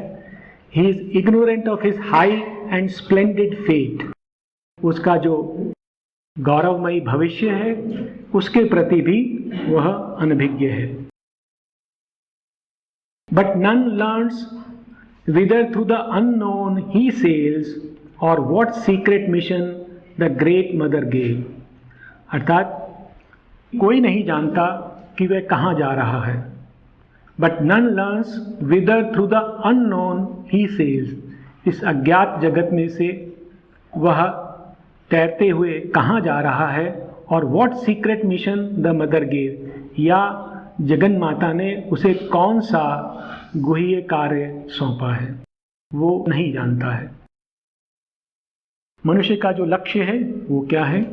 उसको उत्तरोत्तर विकास करते हुए मानव से देव बनना है। The absolute, the perfect, the immune, one who is in us as our secret self, जो हमारे अंदर छुपा हुआ है गुह्य देव के रूप में। Our mask of imperfection has assumed, उसने हमारी अपूर्णता को धारण किया है। He has become this man, he has made this tenement of flesh his own, यह जो देह रूपी घर है उसको उसने अपना बनाया है। His image in the human measure cast, मनुष्य का रूप धारण किया है। That to his divine measure we might rise, और इसके पीछे कारण क्या है कि हम उसके समान दिव्य बन जाएं। A mutual debt binds man to the supreme. His nature we must put on as he put ours. We are sons of God and must be even as he. His human portion we must grow divine. अर्थात मनुष्य और भगवान के बीच में एक दूसरे के ऊपर उधार है, और वो क्या है? His nature we must put on as he put ours. भगवान ने क्योंकि हमारा स्वरूप स्वीकार किया है, इसलिए हमारा ये उत्तरदायित्व बनता है कि हम उसका रूप प्राप्त करें। His nature we must put on as he put ours, we are sons of God and must be even as he. हम भगवान के पुत्र हैं और हमें उसके जैसा बनना होगा। His human portion we must grow divine, हम उसी के अंश हैं, हमें दिव्य बनना होगा। His is a search of darkness for the light, of mortal life for immortality. जो मनुष्य है वो दिव्यता की खोज कर रहा है, वो अंधकार से प्रकाश की ओर जा रहा है, वो मरते जीवन से अमरता की ओर जा रहा है। अस्तो मा सद्गमय तमसो मा ज्योतिर्गमय मृत्योर्मा अमृतम गमय। ये मनुष्य का लक्ष्य है और मनुष्य की यह यात्रा तब तक नहीं रुक सकती जब तक वह दिव्य नहीं बन जाता। हम लोग बहुत बार चेष्टा करते हैं कि किसी प्रकार हम सद्कर्म करें और इस दुखमयी जगति को त्याग कर स्वर्ग को प्राप्त करें और हमें पुनः यहाँ पर ना आना पड़े, ऐसा जो है सामान्य रूप से लोग मानते हैं। परंतु जो यह हमारी यात्रा है जन्म जन्मांतर की, यह रुक नहीं सकती। क्यों नहीं रुक सकती? देखिए, and never can the mighty traveller rest. यह जो मनुष्य है ये कभी भी विश्राम नहीं कर सकता। And never can the mystic voice cease till the nascent dusk is lifted from man soul and the mounts of God have overtaken his night. जब तक कि मनुष्य के आत्मा पर घिरा हुआ अचेतन का अंधकार छट नहीं जाता, till the nascent dusk is lifted from man soul and the mounts of God have overtaken his night, और भागवत प्रकाश उसके अंधकार को समाप्त नहीं कर देता, तब तक यह यात्रा रुक नहीं सकती। अब हमारे अंदर हमारा आत्मा है जो सदा हमारे साथ रहता है, that is our greater being, उसके विषय में है। Our self and a high stranger whom we feel. यह जो हमारा आत्मा है इसे स्ट्रेंजर है, अजनबी है। क्यों? क्योंकि हम उसे नहीं जानते, पहचानते नहीं हैं। Our self a high stranger whom we feel, और वो कोई और नहीं, हम स्वयं हैं। आवर सेल्फ, हम स्वयं वह हैं। Our self and a high stranger whom we feel, जो हमें अजनबी प्रतीत होता है। इट इज, वह है, and acts unseen as if it were not, और वो ऐसे कार्य करता है जैसे वो नहीं है। It follows the line of sempiternal birth, अर्थात मृत्यु के बाद पुनर्जन्म लेता है। Yet seems to perish with its mortal frame, और ऐसा लगता है कि वो हमारी मृत्यु के बाद नष्ट हो जाता है। अर्थात हमारी मृत्यु के पश्चात हमारे अंदर एक आत्मा विद्यमान रहता है जो नष्ट नहीं होता और पुनः जन्म लेता है। गीता में यही कहा गया है, ना जायते म्रियते वा कदाचित नायम भूत्वा भविता वा न भूया अजो नित्य शाश्वतो अयम पुराणो न हन्यते हन्यमाने शरीरे। अर्थात यह जो हमारा आत्मा है ना तो कभी जन्म लेता है और ना ही कभी मरता है। यह नित्य है, शाश्वत है और शरीर के मरने से नहीं मरता। और it is the origin and the master clue. यह जो हमारा आत्मा है, इट इज़ द ओरिजिन, हमारा स्रोत है, हमारा उद्गम स्थल है, एंड द मास्टर क्लू, यह हमारी दिव्य कुंजी है। हमारे पास जितनी भी समस्याएं हैं उसका जो समाधान है वो हमारे आत्मा में है। It is the origin and the master clue, a silence overhead. यदि हम ध्यान करेंगे तो हमारे मस्तक के ऊपर, शीश के ऊपर हमें नीरवता का एहसास होगा। वो जो नीरवता है वो वह आत्मा है। ए silence overhead and inner voice. और यदि हृदय में केंद्रित करेंगे ध्यान को तो हमें वाणी सुनाई देगी। It is the origin and the master clue, a silence overhead and inner voice, a living image seated in the heart. और हृदय में स्थित एक जीवंत मूर्ति है। An unwalled wideness and a fathomless point. असीम है, उसका जो विस्तार है वो असीम है एन अनवॉल्ड वाइडनेस, उसका जो विस्तार है उसकी कोई सीमा नहीं है, an unwalled wideness and a fathomless point, और उसकी था भी नहीं है। The truth of all this cryptic shows in space, और ये जो इस जगत में सभी गूढ़ दृश्य घटते रहते हैं उनका जो रहस्य है वो भी वही है। The real towards which our striving moves, यह वो सत्य है जिसकी ओर हमारा प्रयास निरंतर बढ़ता रहता है। The secret grandiose meaning of our life, हमारे जीवन का गुह्य और भव्य अर्थ है, अर्थात हमारे जीवन को जो भव्यता है वो इसको प्राप्त करने के बाद ही प्राप्त होगी। It guards for us our fate in depths within, ये जो हमारी नियति है यह हमारे आत्मा के पास सुरक्षित रहती है। It guards for us our fate in depths within where sleeps the eternal seed of transient things, तो हमारे हृदय में हमारा आत्मा हमारी नियति को सुरक्षित रखता है। अब एक दिव्य पथ प्रदर्शक शक्ति है, एक ऐसी शक्ति, माता की शक्ति, जो सदा हमारे साथ रहती है और हमारा मार्ग दिखाती रहती है। Alive in a dead rotating universe, we were not here upon a casual globe, abandoned to a task beyond our force।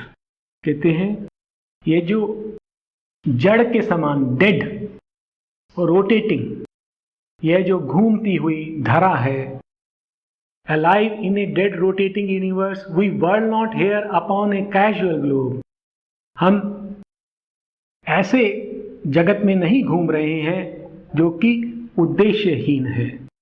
Abandoned to a task beyond our force, और हमें अपनी शक्ति से अधिक कार्य करने के लिए अकेला नहीं छोड़ दिया गया है। Even through the tangled anarchy called fate, fate कैसा है? टेंगल्ड एनार्की, अर्थात जटिल है और निरंकुश है, वो किसी नियम का मतलब मनुष्य के नियम का पालन नहीं करता और इसलिए एनार्की कहा गया उसे। It does not follow the rule which we want it to follow.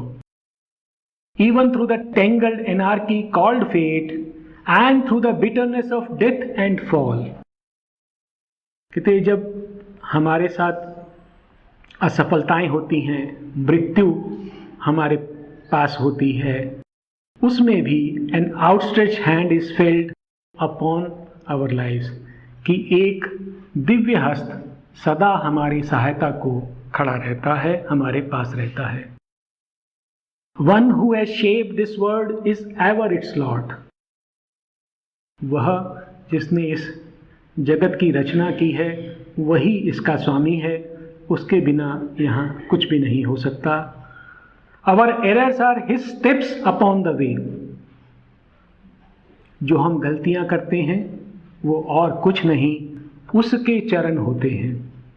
अर्थात हमें ऐसा लगता है कि हमने अपने जीवन में कुछ गलत निर्णय ले लिए, परंतु वो निर्णय हमारे लिए भगवान लेता है। Our errors are his steps upon the way, he works through the fierce vicissitude of our lives।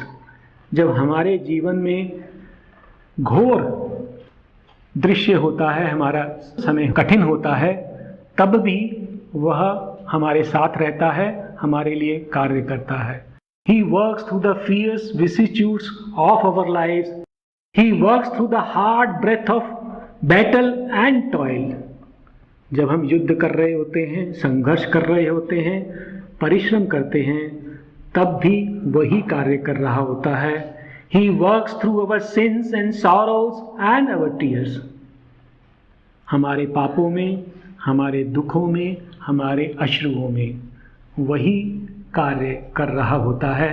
His knowledge overrules our nations। उसका जो ज्ञान है हमारे अज्ञान द्वारा लिए गए निर्णयों को निरस्त कर देता है। जो अज्ञान में हम निर्णय लेते हैं वो अपने ज्ञान में उनको नलीफाई कर देता है, निरस्त कर देता है। His knowledge overrules our nation। Whatever the appearance we must bear, कि जैसी भी स्थितियाँ परिस्थितियाँ कैसी भी हों, हमें धैर्य रखना चाहिए। Whatever our strong ills and present fate, when nothing we can see but drift and bail, a mighty guidance lead us still through all। कहते हैं जब हमारा बहुत घोर समय होता है, जब हम भ्रमित होते हैं, असमंजस में होते हैं, कुछ देख नहीं पाते, भटक रहे होते हैं, दुखी होते हैं, तब भी एक महान पथ प्रदर्शक शक्ति हमें राह दिखाती रहती है। A mighty guidance lead us through all. यहाँ पर मैं एक छोटी सी कथा आपके सामने रखना चाहूँगा। बहुत ही सुंदर और द्रवित करने वाली कथा है। एक बार एक मनुष्य स्वप्न में ऐसा देखता है कि वो एक सागर के तट पर जा रहा है। वो देखता है उस सागर के तट पर 4 कदम बने हुए हैं, 4 पगों के निशान बने हुए हैं। वो देखता है कि ये जो निशान है उसके जीवन से किसी प्रकार से तालमेल खा रहे हैं। वो देखता है कि जो समय उसका बहुत अच्छा था, उसमें उसको वहाँ पर 4 चिन्ह दिखाई देते हैं, परंतु जो समय उसका बहुत खराब था, दुष्कर था, उस समय उसको केवल 2 चिन्ह दिखाई देते। वो ये जान जाता है कि इसमें 2 कदम मेरे हैं और 2 कदम भगवती माता के हैं। वो माता से प्रश्न करता है कि हे माता, ऐसा क्यों है कि जब भी मेरा सबसे घोर समय था, दुष्कर समय था, उस समय केवल मुझे 2 कदम दिखाई दे रहे हैं, 2 चिन्ह दिखाई दे रहे हैं। उस समय तुम मुझे छोड़कर क्यों चली गई? तो मदर उसे कहती हैं, my little and dear child, ये जो 2 कदम तुम्हें दिखाई दे रहे हैं वो तुम्हारे नहीं, मेरे हैं।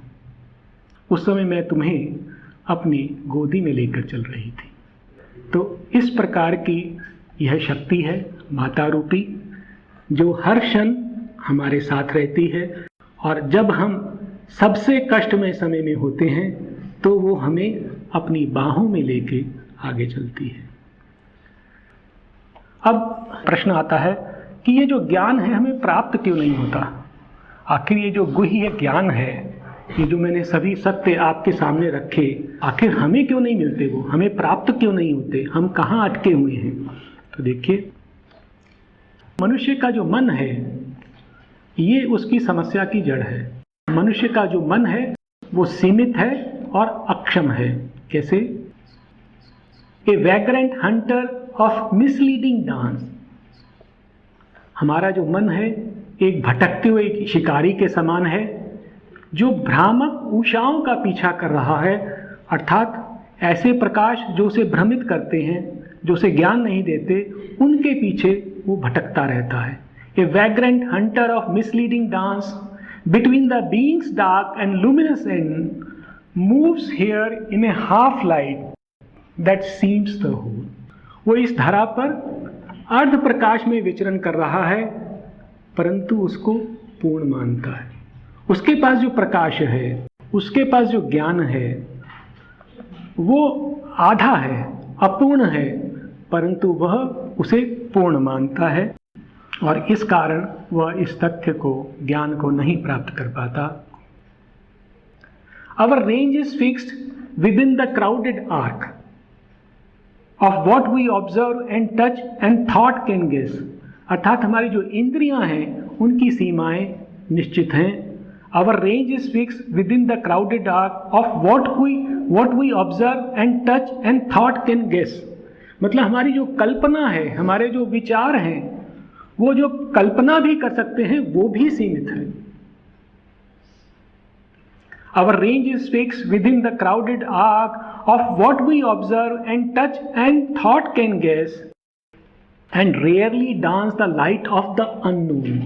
और उस अज्ञेय का प्रकाश कभी कभार हमारे ऊपर पड़ता है, waking in us the prophet and the seer, और वह प्रकाश हमें भविष्यवक्ता या भविष्य दृष्टा बना देता है, परंतु ऐसा प्रकाश रेयरली हमें प्राप्त होता है।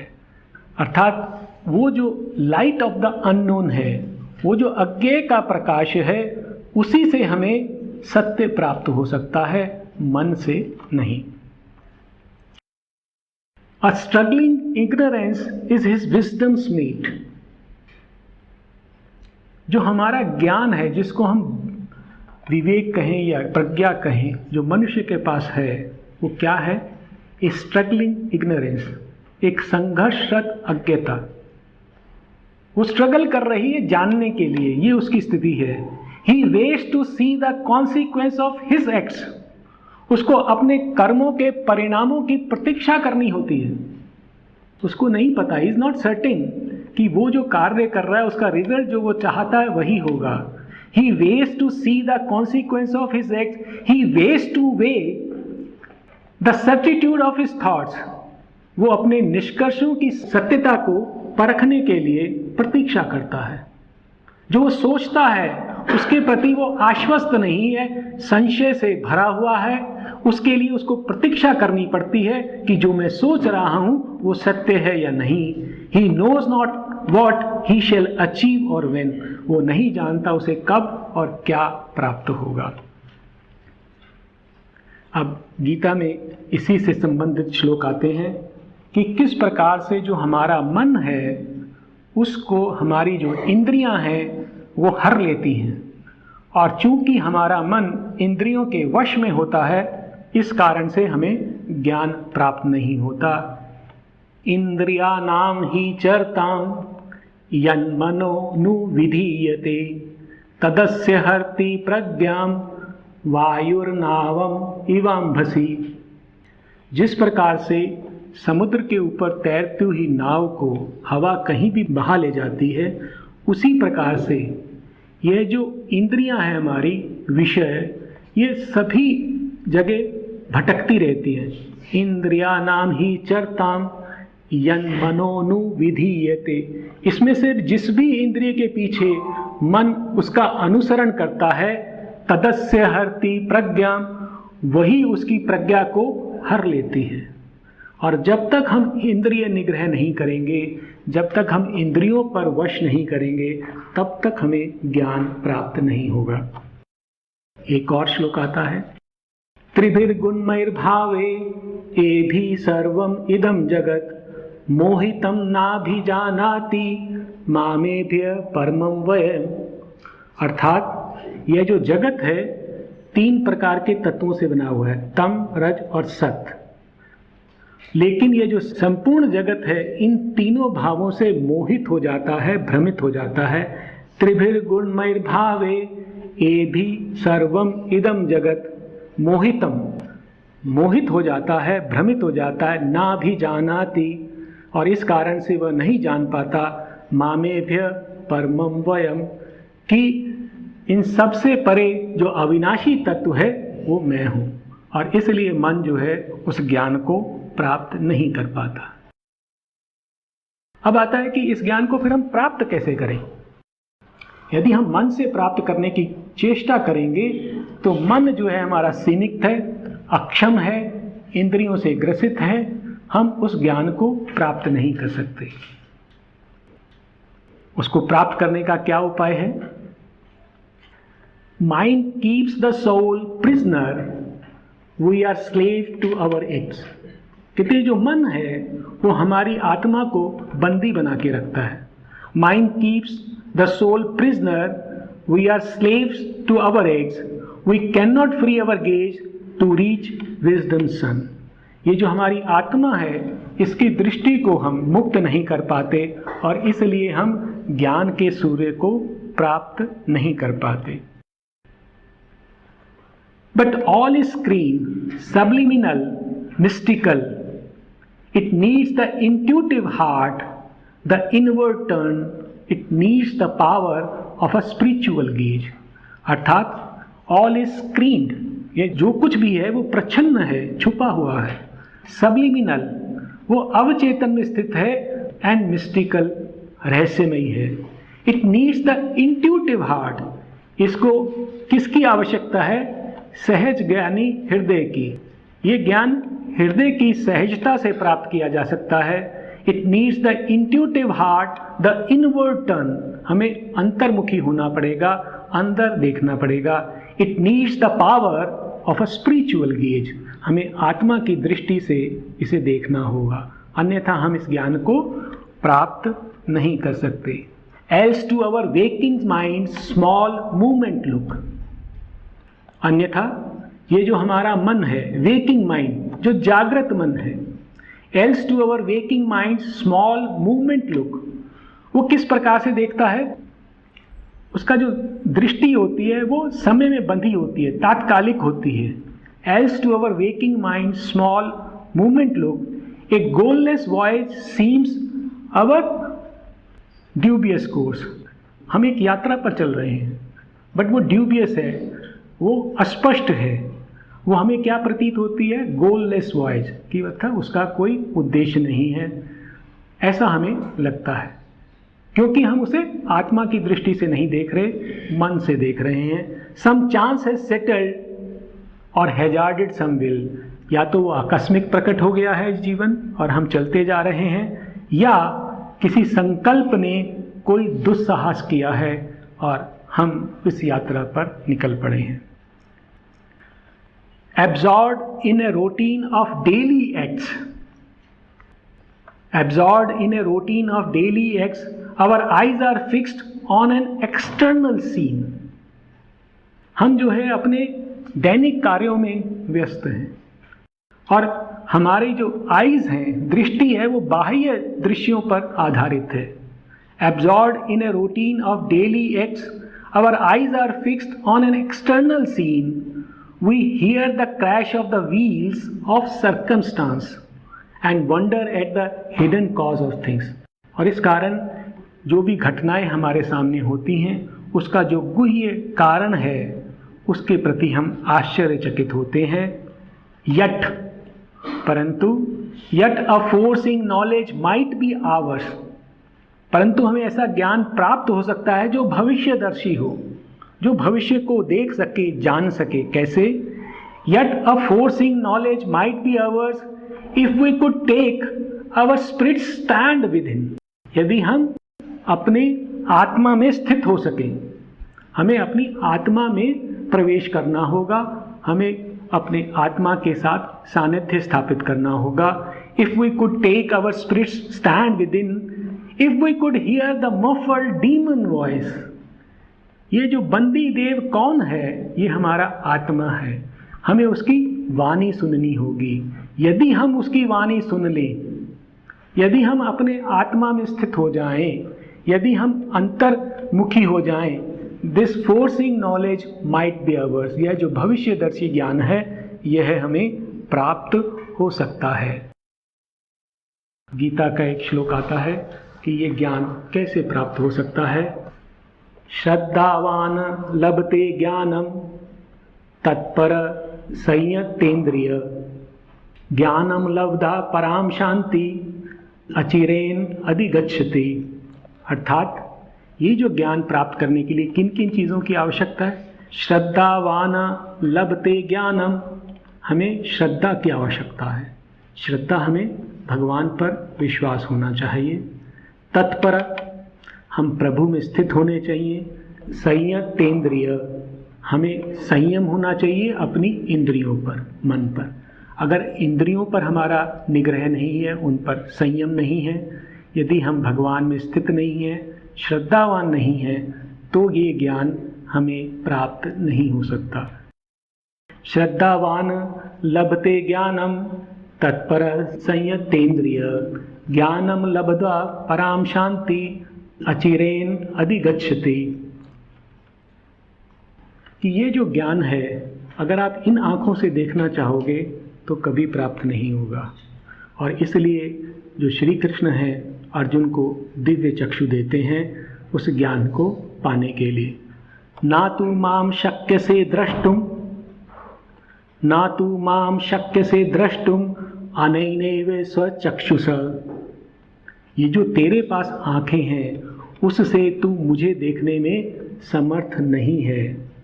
ना तू माम शक्य से द्रष्टुम अनैनैव स्वचक्षुष, दिव्यम ददामि ते चक्षु और इसलिए मैं तुझे दिव्य चक्षु देता हूँ। पश्य में योग में ईश्वरम, तू मेरे योग का ऐश्वर्य देख। अर्थात इस ज्ञान को प्राप्त करने के लिए हमारी ये जो नेत्र हैं, इनसे हम ये ज्ञान प्राप्त नहीं कर सकते, इन इंद्रियों से ये ज्ञान नहीं प्राप्त कर सकते। इसके लिए हमें दिव्य नेत्र चाहिए, और जो दिव्य नेत्र हैं वो और कुछ नहीं, हमें अपने आत्मा की दृष्टि चाहिए। यदि हम अपने आत्मा में स्थित होंगे, आत्मा की दृष्टि से देखेंगे, तो ये ज्ञान हमें स्वाभाविक रूप से सरलता से प्राप्त हो जाएगा। एक और श्लोक है गीता का, सर्वधर्मान परित्यज्य मामेकं शरणं व्रज, अहम त्वां सर्व पापेभ्यो मोक्षयिष्यामि मा शुच। अर्थात ये जो सर्वधर्मान क्या है, ये जो हमारा आइडियल माइंड होता है, हमारा जो मन, जो अनेक प्रकार के आदर्श जिसने लिए हुए हैं कि सच बोलना है, सबसे प्रेम से जीना है, जितने भी उच्च आदर्श हैं, लोगों की सेवा करनी है, इस सभी प्रकार के नियमों को त्यागना होगा। ये इनकी आवश्यकता है, परंतु इसमें बंधे नहीं रहना है। इसको हम गलत नहीं समझें कि ये जो हमारे उच्च आदर्श हैं, समाज की सेवा करना, सत्य बोलना, इंद्रिय निग्रह करना, ये सब करके आप भगवान को प्राप्त नहीं कर सकते। ये आपको भगवान को प्राप्त करने के अनुकूल बनाते हैं। यदि आप ऐसा करेंगे तो आपके ऊपर भागवत कृपा वो ज़्यादा संभव है। लेकिन यदि आपको भगवान को पाना है, सर्वधर्मान परित्यज्य, तुम्हें इस प्रकार के सभी नियमों को, धर्मों को त्याग करना होगा और केवल मेरे में विश्वास रखना होगा। सर्वधर्मान परित्यज्य मामेकं शरणं व्रज, अहम त्वां सर्व पापेभ्यो मोक्षयिष्यामि मा शुच। अर्थात हमें ये जो मन की जितनी भी सीमाएं हमने डाल रखी हैं, मन की सीमाएं आदर्शों के रूप में, नैतिकता के रूप में, धर्म के रूप में, वो भी हमारी सीमाएं हैं। इसको हम ध्यान से समझ लें। वो हमें इस लायक तो बनाते हैं कि भगवान हमारे करीब आ जाते हैं, लेकिन हम भगवान को प्राप्त नहीं करते। भगवान को प्राप्त करने के लिए हमें दिव्य चक्षुओं की आवश्यकता है। हमें भगवान को प्राप्त करने के लिए इनसे परे जाने की आवश्यकता है। अब इसके जो मुख्य बिंदु हैं वो मैं आपको बता देता हूँ। जो पहला सत्य है वो वासुदेव सर्वमिति, अर्थात यह जो संपूर्ण जगत है वो भगवान की अभिव्यक्ति है। भगवान के अतिरिक्त यहाँ कुछ भी नहीं है। वह परम एक सब में निवास करता है और सब उसमें निवास करते हैं। अर्थात इस जगत में भगवान के अतिरिक्त और कुछ भी नहीं है। दूसरा जो सत्य है, इस जगत की रचना हेतु वह परम एक स्वयं दो तत्वों में विभक्त हो गया है। वो दो तत्व कौन से हैं? पुरुष और प्रकृति। वह जो परम एक है दो तत्वों में विभक्त हो गया है, पुरुष और प्रकृति, जिनको हम जड़ और चेतन भी कहते हैं। और हम ऐसा अनुभव करते हैं या हमें बताया गया है कि ये जो दोनों तत्व हैं रात दिन के समान एक दूसरे के विपरीत हैं। जड़ और चेतन एक दूसरे के विपरीत हैं और चिर विरोधी हैं, अर्थात एक दूसरे को अपोज करते हैं। इसलिए जितने भी मत आज तक उपस्थित हैं वो ये कहते हैं कि यदि आपको स्वर्ग को पाना है तो आपको इस धरा को छोड़ना होगा, और जब तक आप धरा पर हैं तो आप स्वर्ग की अभिलाषा छोड़ दें। अर्थात इन दोनों को साथ साथ प्राप्त नहीं किया जा सकता, क्योंकि ये एक दूसरे के चिर विरोधी हैं। परंतु श्री अरविंद कहते हैं यह सत्य नहीं है। पुरुष और प्रकृति एक ही चेतना के दो छोर हैं। वो दूसरे से अलग नहीं है, परंतु एक तरफ से हम देखेंगे तो जड़ है और दूसरी तरफ से देखेंगे चेतन है, और ये दोनों सदा एक साथ सब जगह उपस्थित हैं। ऐसा नहीं है कि जड़ होगा तो चेतन नहीं होगा, चेतन होगा तो जड़ नहीं होगा। अर्थात जो भी यहाँ पर रचना है उसमें जड़ और चेतन दोनों साथ साथ उपस्थित हैं, और जब ये दोनों अपना पूर्ण वैभव प्राप्त कर लेंगे तब यहाँ पर दिव्य जीवन स्थापित होगा। अर्थात जड़ को भी दिव्य बनना होगा और चेतन को उस जड़ में से अपने को अभिव्यक्त करना होगा, तब यह सृष्टि अपने उद्देश्य को प्राप्त करेगी। Two are the ends of the mysterious plan.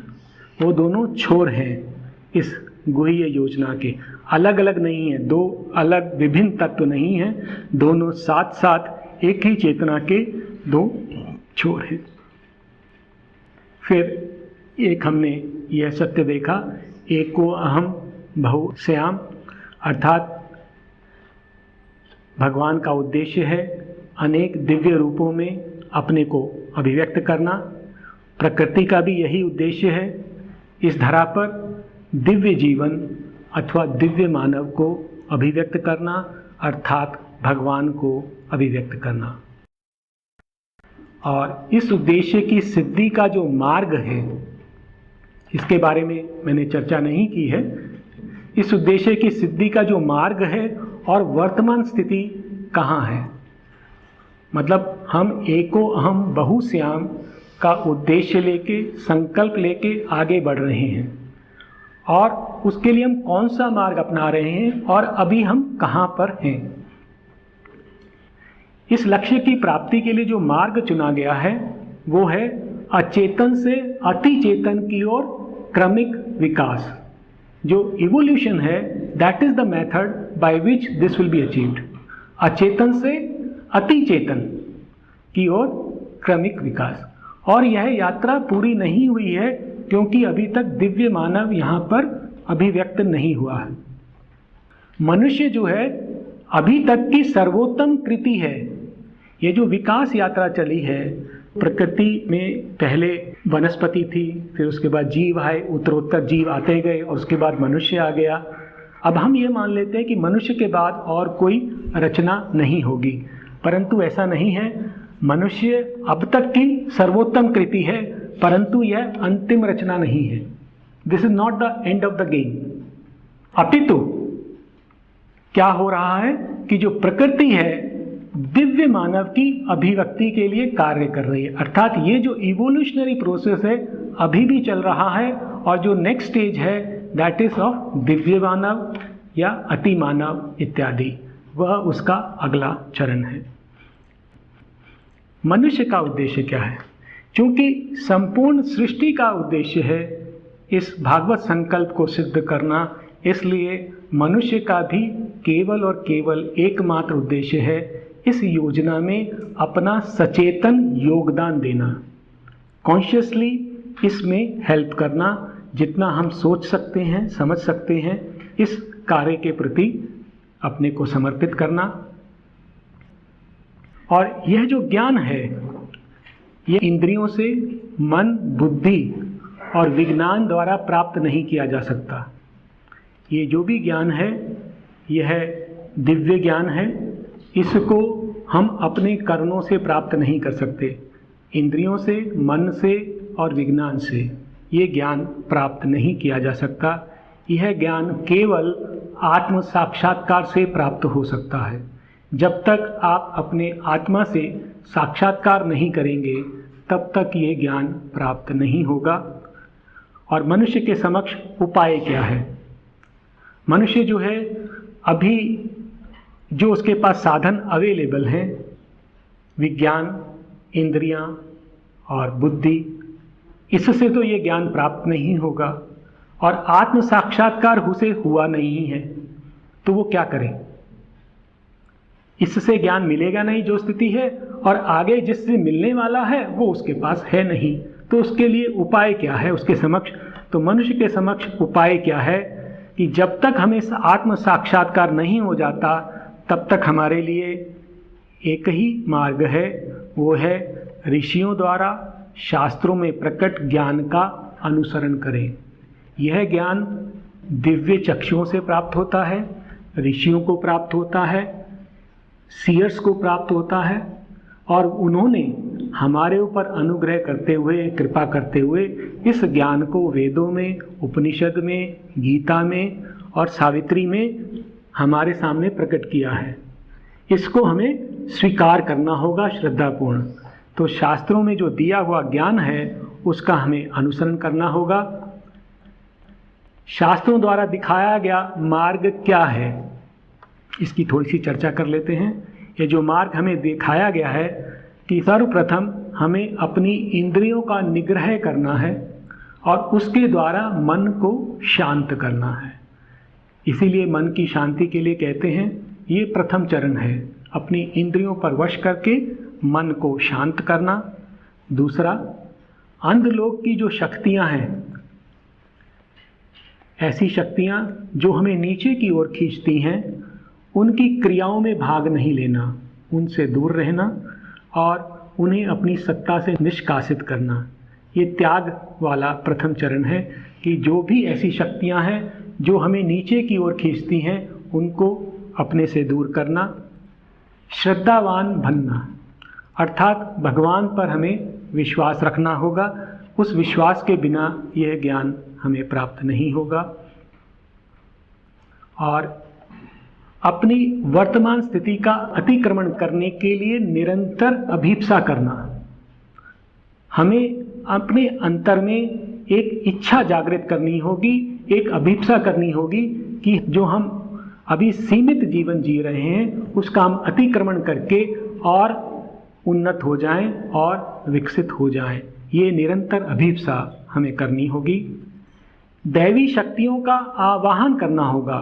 वो शक्तियाँ जो कि भागवत प्राप्ति में सहायक होती हैं, उनका आह्वान करना होगा, स्वागत करना होगा और अपनी सत्ता उनको समर्पित करनी होगी, जिससे वो हमारी सत्ता में अपना कार्य कर सके।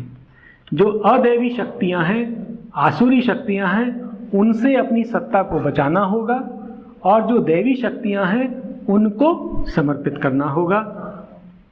जीवन को एक यज्ञ के समान जीना होगा, अर्थात अपने जीवन को भगवान को अर्पित करना होगा। ये मार्ग हमें शास्त्रों ने बताया है। अपने अहम को, ये जो हमारे अपनी विल्स हैं, संकल्प हैं, इच्छाएं हैं, उनको दिव्य संकल्प में विलीन करना होगा, अर्थात भागवत संकल्प को हमें स्वीकार करना होगा। और त्याग, अभीप्सा और सक्रिय समर्पण, ये तीन आवश्यक क्रियाएं हैं। त्याग किसका? जो अदैवी शक्तियां हैं, निम्न शक्तियां हैं। अभीप्सा, ऊपर उठने की चेष्टा। और सक्रिय समर्पण अर्थात भगवान के प्रति समर्पण। ये कार्य करते हुए जो भागवत कृपा है वो हमें प्राप्त होगी और उसके द्वारा हम आत्म साक्षात्कार प्राप्त कर सकते हैं। इस मार्ग पर चलते हुए हम प्रकाश, अमरता और आनंद को प्राप्त कर सकेंगे, अर्थात देवत्व को प्राप्त कर सकेंगे। धन्यवाद।